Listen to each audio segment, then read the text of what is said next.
सी programming सीखने की series के इस वीडियो में आज हम प्रॉब्लम नंबर 24 को सॉल्व करेंगे। तो आज के इस वीडियो के लिए हमारे पास प्रॉब्लम है कि हमें एक सी प्रोग्राम लिखना है जो यूज़र द्वारा दिए गए डिस्टेंस को ट्रेवल करने में कितने रुपीस का फ्यूल कंज्यूम होगा ये कैलकुलेट करके हमें आउटपुट में डिस्प्ले कराए। और ये काम हमें करना है विथ प्रोफेशनल आउटपुट फॉर्मेट। तो आज की इस प्रॉब्लम को सॉल्व करने के लिए जैसे ही यूज़र प्रोग्राम को रन करेगा तो यूज़र को सबसे पहले आउटपुट में कुछ इस तरीके का मैसेज दिखेगा। ये होगा इस प्रोग्राम का हेडर। हेडर में लिखा रहेगा कि ट्रैवल फ्यूल कॉस्ट कैलकुलेटर, मतलब ये एक प्रोग्राम है जो कि आपके द्वारा ट्रैवल किए जाने वाले डिस्टेंस में कितना फ्यूल कंज्यूम होगा ये कॉस्ट आपको कैलकुलेट करके देगा।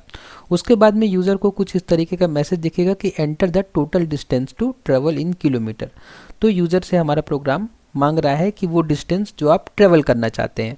तो मान लीजिए कि यूज़र ने दिया 800, मतलब यूज़र 800 किलोमीटर डिस्टेंस ट्रेवल करना चाहता है। फिर उसके बाद हमारे प्रोग्राम ने यूज़र से बोला कि enter the vehicles mileage in kilometre पर लीटर, मतलब हमारा प्रोग्राम यूज़र से उसकी व्हीकल का या गाड़ी का माइलेज एंटर करने के लिए बोल रहा है। तो मान लीजिए यूज़र ने एंटर किया 20, ठीक है, 20 किलोमीटर पर लीटर। उसके बाद में हमारे प्रोग्राम ने यूज़र से बोला कि एंटर द फ्यूल प्राइस पर लीटर। हमारे प्रोग्राम ने यूज़र से फ्यूल का प्राइस एंटर करने के लिए बोला।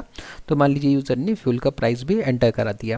अब यूज़र को इस तरीके से कुछ आउटपुट मिलेगा। हमने इस प्रोग्राम में दो तरीकों से आउटपुट प्रिंट किया है। पहला जो फॉर्मेट है वो है सिंपल फॉर्मेट और दूसरा फॉर्मेट जो है वो है प्रोफेशनल फॉर्मेट। ठीक है, दोनों में डिफरेंस हम समझेंगे, लेकिन पहले हम देख लेते हैं कि हमारा आउटपुट क्या आया है। तो आउटपुट में हमें बताया गया है कि 800 किलोमीटर ट्रेवल करने में आपको टोटल 40 लीटर्स का फ्यूल लगेगा और जो कॉस्ट आएगी ट्रेवल की वो होगी 4000 रुपीज़। ठीक है, यहाँ पे हम रुपीज़ भी ऐड कर सकते हैं, अभी हम प्रोग्राम में आगे ऐड कर देंगे। ठीक है, दोनों आउटपुट में डिफरेंस आप देख पा रहे होंगे। जो नीचे वाला आउटपुट है वो ज़्यादा प्रोफेशनल दिख रहा है और ऊपर वाला जो आउटपुट है वो सिंपल आउटपुट है। ठीक है, तो आज के इस वीडियो में हम समझेंगे कि हम कैसे यूज़र द्वारा दिए गए डेटा का यूज़ करके हम ये दोनों वैल्यूज़ को कैलकुलेट करते हैं और उसके अलावा हम कैसे अपने प्रोग्राम का जो आउटपुट फॉर्मेट है उसको प्रोफेशनल लुक दे सकते हैं। तो इस प्रोग्राम को समझने से पहले प्रॉब्लम को समझ लेना बहुत ज़रूरी है। तो चलिए हम थोड़ा पहले प्रॉब्लम को समझ लेते हैं, उसके बाद हम समझेंगे कि इस प्रॉब्लम को सॉल्व करने के लिए ये प्रोग्राम किस तरीके से लिखा जाएगा। तो प्रॉब्लम बहुत ही सिंपल है। प्रॉब्लम बस इतनी सी है कि यूज़र को कुछ डिस्टेंस ट्रेवल करनी है, यूज़र को अपनी गाड़ी का माइलेज पता है और यूज़र को पेट्रोल का प्राइस भी पता है। ये तीनों चीज़ें यूज़र को पता है। अब उसके बाद यूज़र को कैलकुलेट करना है कि उसको इतनी डिस्टेंस ट्रेवल करने में कितने लीटर फ्यूल कंज्यूम हो जाएगा और उतने लीटर फ्यूल जो है कितने कॉस्ट का आएगा, ये कैलकुलेट करना है यूज़र को प्रोग्राम के द्वारा। ठीक है, यूज़र चाहता है कि हमारा जो प्रोग्राम है वो ये दोनों पैरामीटर्स की वैल्यू कैलकुलेट करके यूज़र को दे दे। तो हमें क्या करना है, हमें बस कुछ सिंपल से फॉर्मूलेज का यूज़ करके ये दोनों पैरामीटर्स को कैलकुलेट करना है। ठीक है, ताकि यूज़र जो है उसको अगर सर्टेन डिस्टेंस ट्रेवल करनी है तो वो उस हिसाब से अपने जो व्हीकल है उसमें फ्यूल जो है भरवा सके। तो चलिए अब हम प्रॉब्लम को समझने के बाद अब हम क्या करते हैं, अब हम प्रोग्राम को समझते हैं। तो इस प्रोग्राम में जो हमने सबसे पहली लाइन लिखी है वो है हैज़ इंक्लूड stdio.h, क्योंकि हम इस हेडर फाइल को अपने प्रोग्राम में इंक्लूड कर रहे हैं क्योंकि हमें अपने प्रोग्राम में printf और scanf फंक्शंस का यूज़ करना है, इसलिए हमने इस हेडर फाइल को इंक्लूड किया है क्योंकि इस हेडर फाइल में printf और scanf का डिक्लेरेशन मौजूद है। उसके बाद डायरेक्ट हमने लिखा है मेन फंक्शन और मेन फंक्शन का रिटर्न टाइप है इंटीजर, मतलब जब मेन फंक्शन ख़त्म होगा तो एक इंटीजर वैल्यू रिटर्न करेगा ऑपरेटिंग सिस्टम को। उसके बाद हमने क्या किया है, हमने वेरिएबल्स डिक्लेयर किए हैं। सारे ही वेरिएबल्स फ्लोट टाइप के हैं क्योंकि distance, average, fuel price, fuel required और टोटल कॉस्ट सभी की वैल्यू फ्लोटिंग पॉइंट नंबर हो सकती है। उसके बाद में यूज़र को हमने सबसे पहले क्या दिखाया है, एक हेडर दिखाया है। जैसे कि हमने जब प्रोग्राम रन किया था तो हमने यहाँ पे हेडर देखा था, जैसे कि आप यहाँ पे ऊपर देख सकते हैं, ये एक हेडर है। ठीक है, इस हेडर के लिए हमने जो इस हेडर को प्रिंट करने के लिए जो हमने लाइन लिखी है वो कुछ इस तरीके से है। ठीक है, हमने 3 प्रिंटफ यूज़ किए हैं। पहला प्रिंटफ इस डिज़ाइन के लिए, स्टार वाले डिज़ाइन के लिए, दूसरा प्रिंटफ जो कंटेंट है वो प्रिंट करने के लिए और तीसरा प्रिंटफ फिर से इस स्टार वाले पैटर्न को प्रिंट करने के लिए। उसके बाद में हमने क्या किया है, यूज़र से डिस्टेंस एंटर करने के लिए कहा है प्रिंटफ के द्वारा, और उस डिस्टेंस को हमने रिसीव किया है डिस्टेंस नाम के वेरिएबल में। और जो फॉर्मेट स्पेसिफायर हमने यूज़ किया है वो %f है, क्योंकि डिस्टेंस जो है वो फ्लोट टाइप का वेरिएबल है। इसी तरीके से हमने यूज़र से फिर व्हीकल का माइलेज मांगा है, और उस माइलेज को रिसीव करने के लिए हमने स्कैनफ का यूज़ किया है, और उस वैल्यू को हमने एवरेज नाम के वेरिएबल में रिसीव किया है, और फॉर्मेट स्पेसिफायर %f है, क्योंकि ये सारे ही वेरिएबल फ्लोट टाइप के हैं। उसके बाद में हमने यूज़र से फ्यूल प्राइस एंटर करने के लिए कहा है, और जैसे यूज़र फ्यूल प्राइस एंटर करता है तो उसको रिसीव करने के लिए हमने ये स्कैनफ यूज़ किया है, और स्कैनफ का यूज़ करके हमने फ्यूल प्राइस में उस वैल्यू को रिसीव कर लिया है। जब हमें तीनों ही वेरिएबल्स की वैल्यू यूज़र के द्वारा मिल जाएगी तो हमने क्या किया है, ये दो फॉर्मूलेज हमने यूज़ किए हैं। ठीक है, पहला फॉर्मूला है फ्यूल रिक्वायर्ड, कैलकुलेट करता है कि इतनी डिस्टेंस ट्रेवल करने में कितना फ्यूल कंज्यूम होगा। तो उसका फॉर्मूला बहुत ही सिंपल है। हमने क्या किया, यूज़र ने जो डिस्टेंस दी है और यूज़र की गाड़ी का जो माइलेज है, हमने दोनों को डिवाइड कर दिया है। मतलब डिस्टेंस अपॉन जब आप एवरेज कर देंगे तो आपको क्या मिल जाएगा, फ्यूल रिक्वायर्ड मिल जाएगा।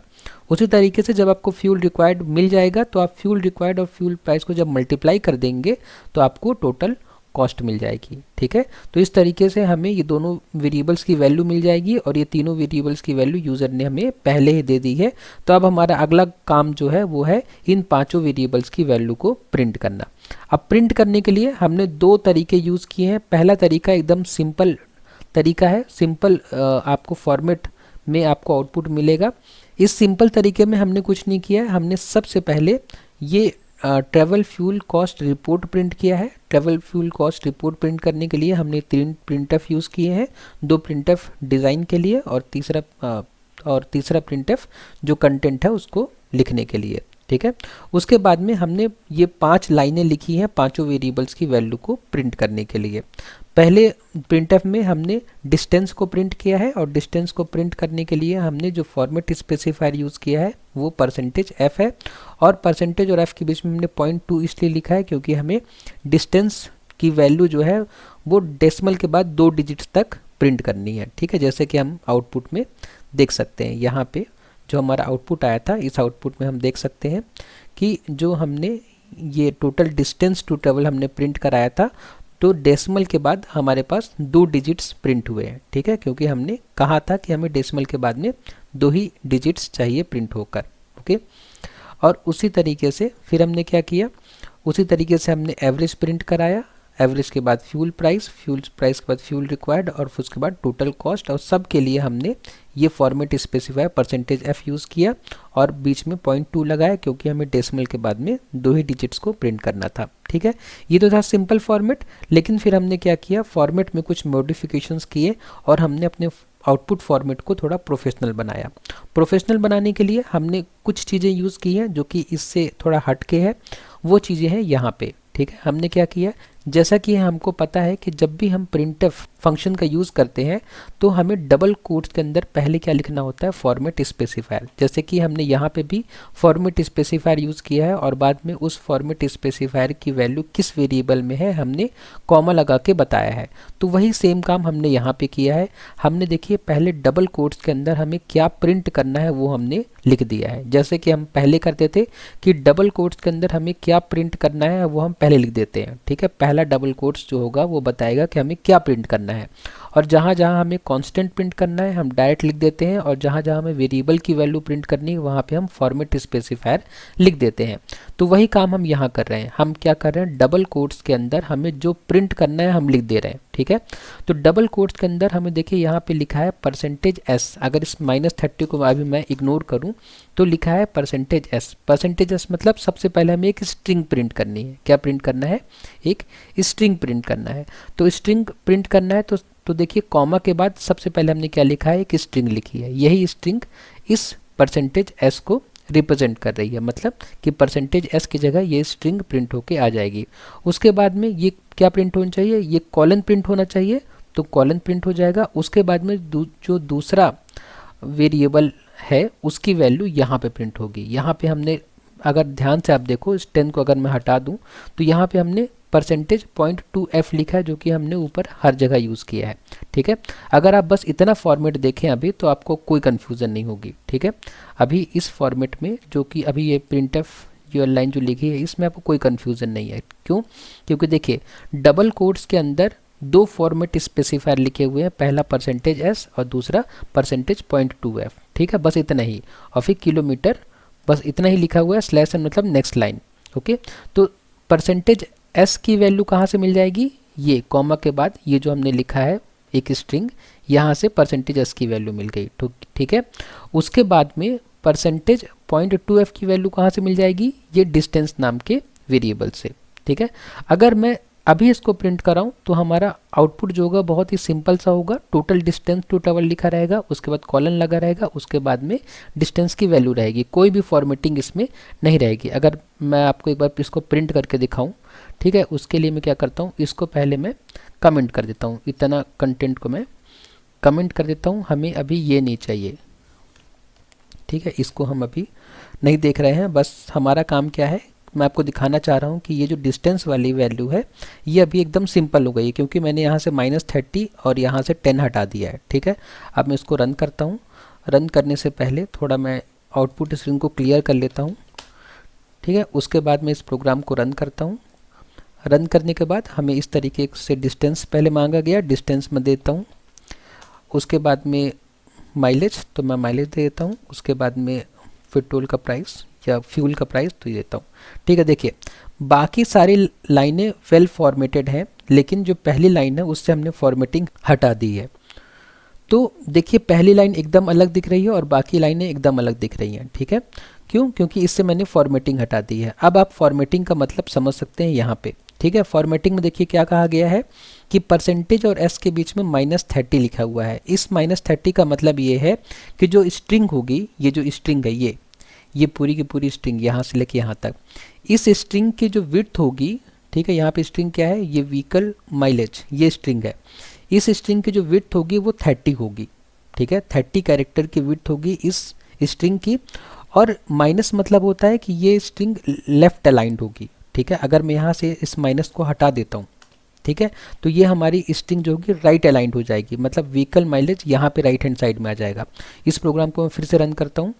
ठीक है, फिर से रन करने के लिए मैं स्क्रीन क्लियर कर देता हूँ ताकि हमारा आउटपुट एकदम क्लियर दिखे। फिर से मैं रन करता हूँ।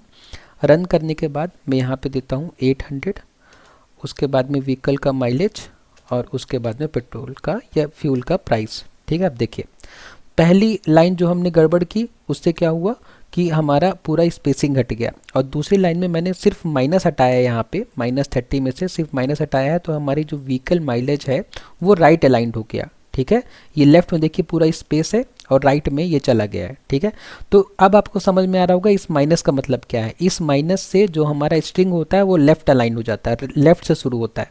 यहाँ पे मैंने माइनस हटा दिया तो ये व्हीकल माइलेज कहाँ पहुँच गया, राइट में पहुँच गया। यहाँ फिर से मैं माइनस लगा दूंगा तो अब ये व्हीकल माइलेज कहाँ पहुँच जाएगा, ये लेफ्ट में पहुँच जाएगा। ओके, तो अब आपको समझ में आ रहा होगा % और s के बीच में -30 लगाने से क्या हो रहा है।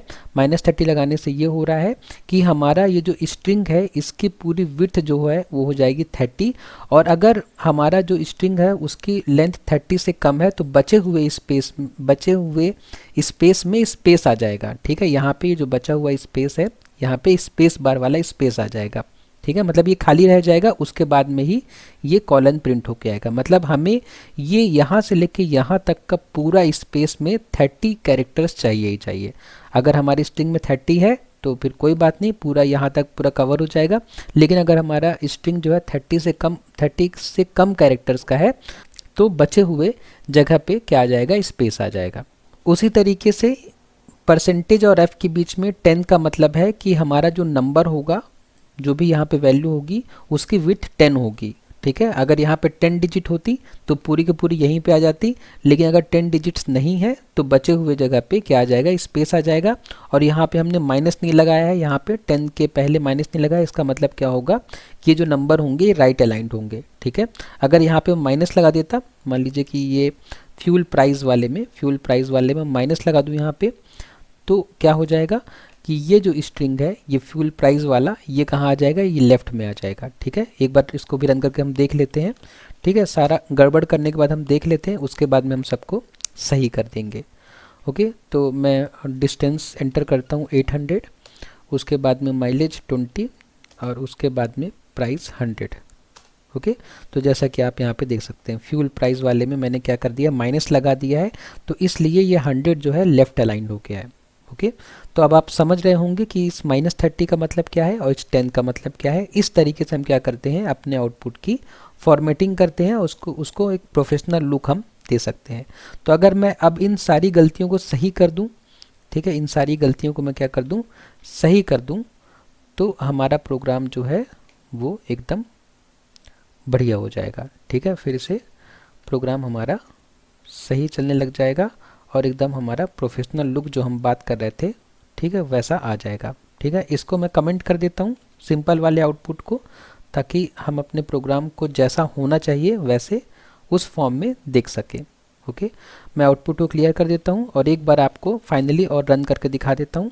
ठीक है, अब इसमें बहुत कुछ किया जा सकता था, लेकिन वो धीरे धीरे हम आने वाले वीडियोस में समझते जाएंगे। ओके, तो फिलहाल ये प्रोग्राम अगर आपको समझ में आ गया है तो आप इसको देखिए, आउटपुट जब हमें ये डिस्प्ले होगा तो हम यूज़र के द्वारा कुछ इस तरीके से इनपुट दिया जाएगा और उस इनपुट के अनुसार जो है वो रिज़ल्ट लिख के आएगा यहाँ पे। ओके, एक चीज़ हम और कर सकते थे कि यहाँ पे हम रुपीज़ लिख सकते थे यहाँ पे।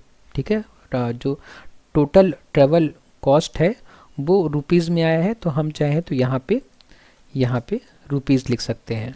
ठीक है, तो उससे हमारा आउटपुट थोड़ा और बढ़िया दिखेगा।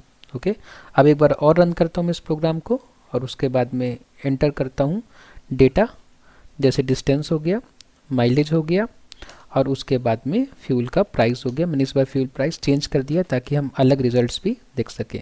ठीक है, तो इस तरीके से हम एक प्रोग्राम बना सकते हैं जो कि हमें टोटल फ्यूल रिक्वायर्ड और टोटल ट्रेवल कॉस्ट कैलकुलेट करके हमें आउटपुट में देगा और जो आउटपुट होगा वो प्रोफेशनल होगा। तो आई होप कि ये प्रोग्राम आपको समझ में आया होगा। अगर इस प्रोग्राम में आपको कोई भी डाउट है या इस क्वेश्चन में कोई भी डाउट है तो प्लीज़ मुझे कमेंट बॉक्स में बताइए। नेक्स्ट वीडियो में जब हम मिलेंगे तो हम इसी तरीके की एक और इंटरेस्टिंग प्रॉब्लम सॉल्व करेंगे। वीडियो को लास्ट तक देखने के लिए धन्यवाद।